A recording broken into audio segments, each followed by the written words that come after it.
శ్రీకృష్ణుడిని బాల్యంలో యశోదామాత రోలుకు కట్టేయాలని తాడుతోటి ప్రయత్నించిన ప్రతిసారి ఆ తాడు చిన్నదిగా అయిపోయేది అని అంటారు. ఎందుకని? ఎందుకంటే స్వామివారి యొక్క ఆ లీలల్ని తలుచుకుంటేనే మధురమైనటువంటి ఆనందం కలుగుతుందని చెప్పి చైతన్య మహాప్రభు కానివ్వండి, రూపగోపస్వామి కానివ్వండి, మహానుభావులు అందరూ చెప్పారు.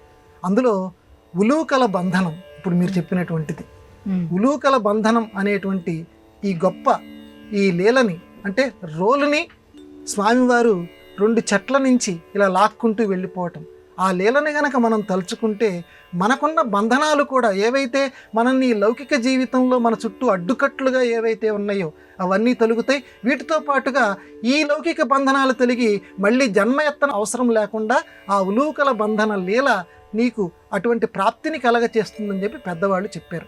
సరే, ఇప్పుడు మీరు అడిగిన ప్రశ్నకు వస్తాను. ఆ ఉలూకల బంధనంలో అమ్మవారు అంటే ఈ కృష్ణుడి యొక్క పెంచినటువంటి తల్లి యశోదమ్మ ఏం చేసిందంటే, వీడు ఎంత చెప్పినా ఏమీ వింటలేదు, వాళ్ళు వచ్చేమో నా మీద రకరకాల ఫిర్యాదులు చేస్తున్నారు, వీడు మీ వాడు ఇలా చేశాడు, ఓ అమ్మ మీ కుమారుడు అని చెప్పి ఇలా చేస్తున్నారు, ఎంతో గొడవ వస్తోంది వీడితోటి, ఇక లాభం లేదు వీడిని చెప్పి ఒక రోల్ ఒకటి కనపడింది ఆవిడికి.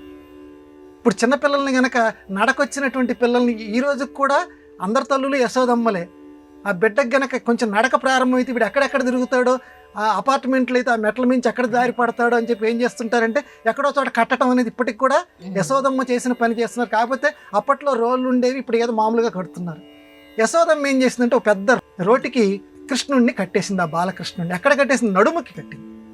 వాడి నడుము చుట్టూతా తాడు పెట్టేసేసి ఆ రోలుకి కట్టాలి అని అనుకుంది. అయితే ఆ కట్టే సమయంలో మీ ప్రశ్న,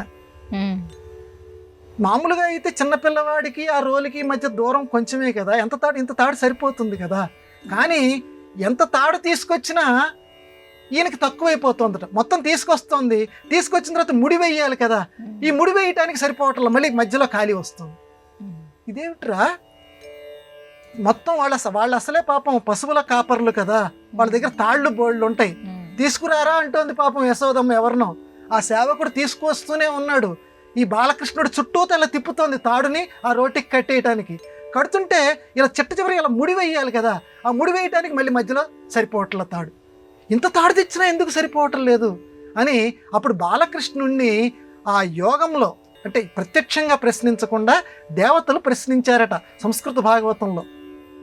ఏమయ్యా పాపం మీ అమ్మ చూడు, పాపం చెమట్లలా కారిపోతున్నాయి, ఎక్కడెక్కడి నుంచి తాడు తీసుకొస్తోంది, కొంచెం మిగిలిపోతోంది కట్టడానికి, ఎందుకయ్యా అంత ఇబ్బంది పెడుతున్నావు అని బాలకృష్ణుణ్ణి ఆ దేవతలు ప్రశ్న వేస్తే అప్పుడు చిన్ని కృష్ణుడు నవ్వుతూ జవాబు చెప్పాట. ఏమని జవాబు చెప్పాడంటే, అమ్మ నన్ను చిన్ని కృష్ణుడి కింద తెలుస్తోంది కదా, విష్ణు వషట్కారో మొత్తం లోకమంతా వ్యాపించి ఉన్నటువంటి నన్ను బంధించాలని చూస్తోంది ఈ చిన్ని కృష్ణుణ్ణి.